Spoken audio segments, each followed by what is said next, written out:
तर आता ही दृश्य आपण पाहतोय, देवेंद्र फडणवीस आता मतदान करण्यासाठी पोहोचलेले आहेत। आपण ही दृश्य थेट पाहतोय साम टीव्हीच्या माध्यमातून। मतदान केलं जाते, अनेक दिग्गज नेते मतदान करतायत आणि आता उपमुख्यमंत्री देवेंद्र फडणवीस सुद्धा पोहोचलेले आहेत। त्यांची गाडी आपण पाहतोय, साम टीव्हीवर एक्सक्लुझिव्ह दृश्य आपण पाहतोय।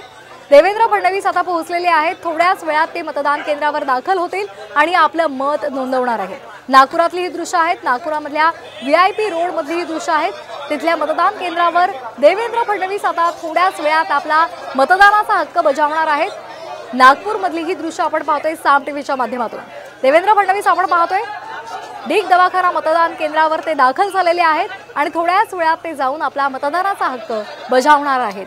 नागपूरमधली ही दृश्य आहेत, उपमुख्यमंत्री देवेंद्र फडणवीस मतदान केंद्रावर दाखल झालेले आहेत। तर जगामधल्या सर्वात मोठ्या लोकशाहीचा उत्सव आपण साजरा करतोय। तरुणांमध्ये आपल्याला उत्साह पाहायला मिळतोय आणि नागपूरच्या डीग दवाखाना मतदान केंद्रावर आता देवेंद्र फडणवीस पोहोचलेले आहेत। थोड्याच वेळात ते आपलं मत देणार आहेत।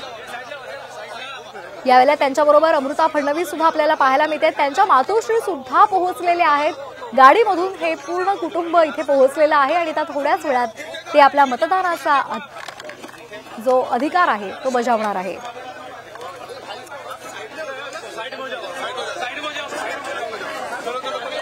एकाच दिवशी 22-21 राज्यांमध्ये मतदान होतंय। 102 मतदारसंघांमध्ये आज मतदान पार पडतंय। नागपूरमध्ये सुद्धा मतदाराचा उत्साह आपल्याला पाहायला मिळतोय।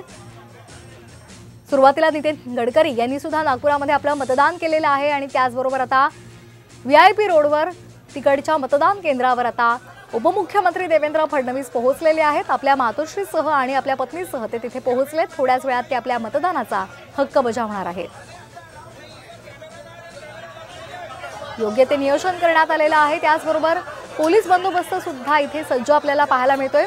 उपमुख्यमंत्री देवेंद्र फडणवीस पोहोचलेले आहेत। आपल्या मातोश्रींचा हात धरून ते त्यांना पुढे नेत आहेत। त्याचबरोबर त्यांच्या पत्नी अमृता फडणवीस सुद्धा आपल्याला पाहायला मिळत आहेत। मतदान केंद्रावर देवेंद्र फडणवीस दाखल झालेले आहेत। आपल्या कुटुंबियांसोबत मतदानासाठी ते दाखल झालेत आणि ते आता आपल्या मतदानाचा हक्क बजावणार आहेत।